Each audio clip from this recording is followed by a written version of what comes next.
What's going on, guys? So I have a cool project, or at least an interesting one today. So on the Toro, they have these really cool accessories that can attach to the side of the mower to do all sorts of things, from carrying buckets to carrying your weed eater. Probably one of the most useful features is the one that carries the weed eater, because now I have it with me. If I'm somewhere on the property and I need to trim something down, it comes in super handy. And I have two weed eaters. I have the Toro 60-volt brushless one that is super cool. It's battery powered. It's the one that they sent. And I also have an Echo that I have hanging up there that also works really well. I tend to prefer the battery one, to be honest with you. I really don't know why. It's probably because I don't have to worry about fuel. I don't have to worry about anything else when I'm out there. It just works, and it works really well. It's very professional in terms of how it's designed and how you can use it. But yeah, I love to have a weed eater with me whenever I'm mowing. So the SCAG, unfortunately, doesn't support an attachable weed eater. And SCAG, from my knowledge, I didn't see makes any type of an accessory that would give me that ability like Toro does. And I love the fact that this is here. So I went on Amazon and I found this really cool product made by a company called JungleJim's Accessory Products. It's a zero-turn trimmer rack.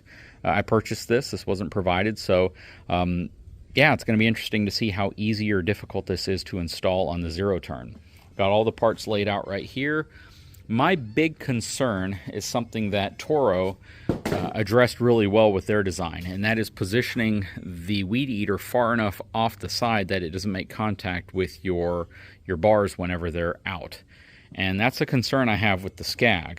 So on the SCAG, you can see that the handlebars go out, and they're probably out about 6 inches off the side of the rollover protection mount. And this is where you're actually going to mount the weed eater holder. So if this can't bring it out far enough to at least position it so it's next to this bar, it's going to make contact there, and that will not be a good thing, because whenever you go to start the mower, if these bars aren't completely out, it won't let you start the mower. So hopefully this design is intuitive enough to work around this, because that's a challenge you're going to have with virtually any zero-turn mower, including the Toro. You can see how the bar's right there. So anything that has to attach to the rollover protection is going to have to extend pretty far out, and then you're going to have to build it strong enough to where it doesn't just shake itself to death whenever you're going over bumps or anything. So we're going to try to get this thing assembled. Hopefully it works as advertised and we don't run into any problems. I think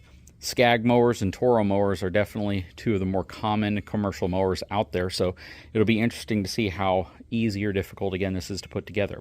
So we're going to start. I'm probably just going to take this in phases, and I'll give you an update on how different parts of it are going as we move along. Okay, so we're back with an update. I've assembled some of it now. So I see how this works.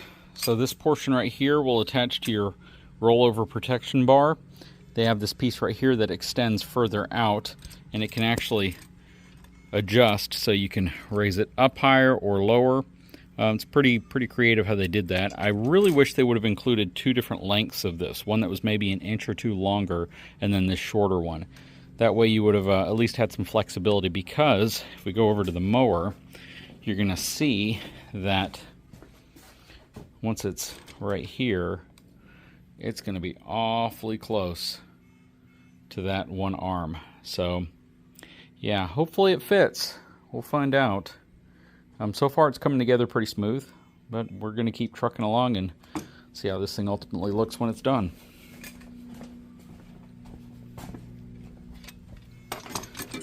And then another part that I completed is this piece right here. So there's a lot of parts here. I almost felt that, given the size of the packaging that it arrives in, some of this stuff could have already been pre-assembled. I mean, you basically slide this rubber clamp into that opening inside of that metal bracket right there, and then you put this plate on the bottom of it and it pinches against it. It's pretty nice in terms of giving you a lot of securement, but again, that probably could have been already assembled before they sent it. It would have not taken up much more room inside of the storage area. But it's coming along. We're going to keep moving along, see exactly how this thing looks whenever we're ready to attach it to the mower. Okay, so here it is, fully assembled. It would actually go like this. And I can see what's going on here. So this essentially is where the grip would go for your weed eater. This is the main center portion, and then it kind of rests right here. They say this is an optional engine support, and honestly, the directions aren't really good. I don't really care for it. This is super easy to follow, so you can absolutely follow the diagram, and you can kind of see how things go. Not a big fan of the printed directions. It says there's an optional engine support, and I'm not exactly sure how that would work as well. I don't know if this specifically is designed to work with an X mark. The instructions say it's universal, or at least the instructions on Amazon, the description of the video. But yeah, we're going to see if we can get this thing to work. It's kind of confusing overall. I'm not exactly sure what this is for. I'll probably find out during the installation. It shows it right here. And then if you look at what 18 says, it says that it is an optional engine support. So I don't even know if I need that. Oh, okay, so it says it's an optional engine support, but I'm trying to figure out specifically how that would work with this. But, you know, we'll put it on there. We'll see. If we don't need it, we'll take it off. Okay, frustrating moment. So, on the Toro, the rollover protection right here is 2 inches by 2 inches. Or actually, it's less than that. You can see how the U-bolts fit here with some slack. But in the instructions, it says that you would require larger U-bolts that can be purchased at your local hardware store if it's greater than 2 inches. So this is designed to be able to fit around 2 inches. This looks actually more like it's 1.5 inches by 1.5 inches. On the SCAG, the SCAG is greater than 2 inches. It's actually 2.5 inches, which means these U-bolts will not fit. And I could bend them, but then they won't fit through the holes here on the other end. So this is kind of frustrating because these parts are so inexpensive that you would just assume if you're going to pay $110 for this product that they would give you a few different U-bolt sizes as opposed to just one, because now I can't complete the project. I'm going to have to go to a hardware store and pick up the part so I can complete it. Their bracket right here is wide enough, so as you can see, it's got the clearance, and I could easily install this and not have to deal with this had it come with slightly larger U-bolts, or just a set of small ones and a set of larger ones, because not everyone's going to have the same mower, obviously. And this is putting a stop to the project. Now, on a good note, once I get the right U-bolts, and this is mounted right here, it looks like we're going to clear the handle. Just barely, but it looks like we'll be able to clear the handle, and we'll be able to put this on here. Now, you probably have noticed the fuel fill right here. Well, that's only because the Cheetah 2 has dual fuel tanks. I have a fuel tank on that side and a fuel tank on this side. Each one of them is like 7 gallons or 7.5 gallons. So I don't need to add fuel to this side if I don't want to. So I can simply add it to that side. I know for commercial operators, they probably want fuel in both tanks just so they can go a lot longer. But for me, I really only add fuel to that side. But yeah, this is kind of a bummer. I guess what I'm trying to say is I don't mind if I block this with this weed eater mount. The weed eater mount would come in more handy than the fuel tank on this side does. But yeah, I guess I'm going to have to run to the hardware store so I can pick up some larger U-bolts so I can actually mount this right here. And I have an adjustment right here so I can actually tilt this down a little bit so it's not sticking a weed eater out perfectly straight. And it can tilt down at a slight angle, similar to how it is on the Toro over there, where it's tilting back's a little higher than the front. The front tilts down a little bit more. But yeah, off to the hardware store I go so I can buy some U-bolt. Once I get this mounted in place, I'll be back to give you guys an update. Okay, so I'm back from the hardware store. These are the original U-bolts. I got some that are a bit wider. And yeah, this is actually 3 days later. I had to put the project kind of on hold.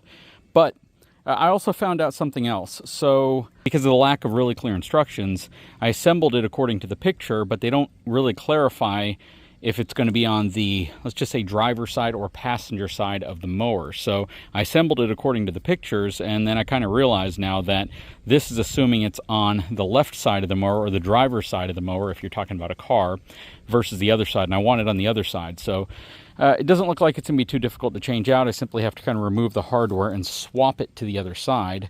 This can stay where it's at, but yeah, this is going to be over here, this is going to be up here, and this is going to be back here. And then I can install these U-bolts right here onto the ROPS, or the rollover protection system of the SCAG. Again, I really think, you know, these things were like $1.50 each, and I'm sure they're even less expensive if you order them in bulk with like components like this. I really think they should have just included both sizes, the smaller size as well as the larger size, because without the larger size, I had to essentially put the whole project on hold when I could have wrapped it up. But little things, you know, if you assemble a lot of stuff, you'll kind of appreciate what I'm saying, because it's something that we all go through whenever we're installing stuff. That said, I'm going to go and swap everything over and get it ready to mount on the mower. Okay, so in the process of doing all this, I got myself a little boo-boo, but it's totally fine, except I'm on blood thinner, so that's kind of a weird thing. It's not really seeping out like I thought it would. That said, I got it reversed, got it mounted. I decided to use these little flat plates that came with these U-bolts just because I felt it would add a little bit more surface area to the area I tightened down. You can definitely see that on the bottom one. The top one deformed a little bit right there. I got everything switched around. This right here I determined is an engine kind of a brace, so if your weed eater has a motor that could flop around, I guess, or just from the leverage of going over bumps, this is kind of there to support it, I'm supposing. Yeah, you put your weed eater here, you have your larger clamp right here, your smaller one right here, and it hangs down in this general area. And it does look like it's going to clear this handle, which is really, really nice. So we're going to go ahead and throw the Echo on here and see how it fits. Well, I gotta say, it's almost like a glove fit for the Echo that I have. Even the motor support, which is right here, the handle fit in this larger opening right here. It's got the larger clamp right there, and then the smaller clamp right here. And then you simply tighten these down like this, and I don't think that's going anywhere. It does move around a little bit. Nothing's loose. You can kind of see that it moves around right here. This piece, I'm not going to say is thin steel. It's actually pretty thick. But there's a little bit of motion. I kind of wonder how it will perform while I'm taking the zero turn out. So maybe we should test that real quick. Okay, so I know this is probably kind of loud, but you can see it right here. I still got full access to all my controls. I could probably even access the tank fill if I want to fill my second tank. Let's see. Yeah, I could still fill that up. If I take the weed eater off, the handle won't be here, and it'll probably be even more convenient. But again, I don't use this second tank. I only use the tank on the other side. But who's to say, you know, at some point in the future I may want to. But again, it feels a little wobbly right here. It's kind of inherent in the design. But what we're going to want to see is how this thing performs while I'm going over the yard. So let's go ahead and do that real quick. Sorry if it's a little loud.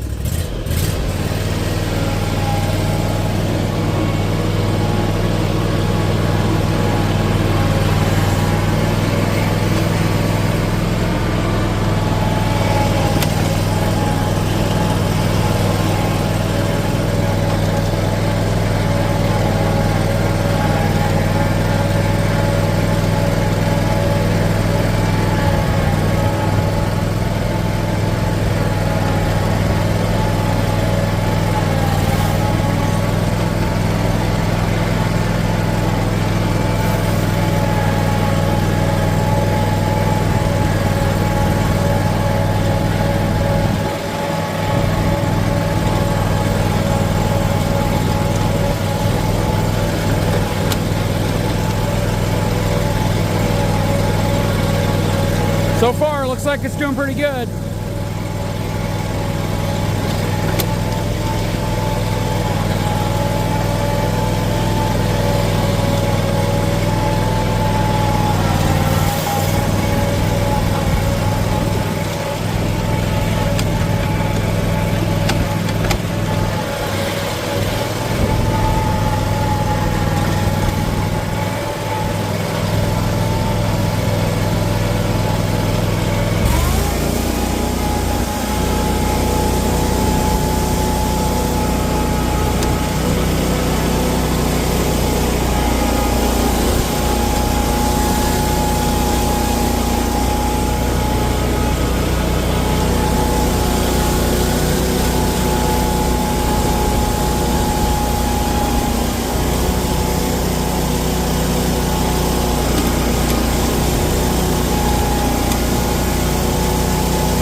Okay, so we're back.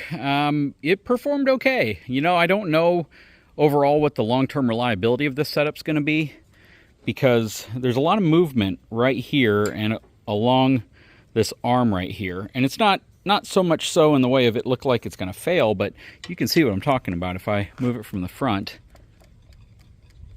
you can see the little movement right here. All of this portion, even the clamp to the rollover protection, seems to be intact. I don't see anything really getting stressed out there. But again, there's a bit of movement in here. What do you guys think? I don't know if this is something a lot of commercial operators have. So if you guys run like a landscaping business, or you have equipment that you use hard, let me know if you have this, if this has worked for you. It seems to be pretty popular. And the folks that make this, JungleJims, seems to have a pretty good reputation. So let me know. Let me know what you think of it. I think what would have probably benefited it is if they made this out of boxed steel, similar to this, only because it would have made it more rigid. Because, again, you can see the movement right there, and it's all across this, and it's more of like a torsional movement.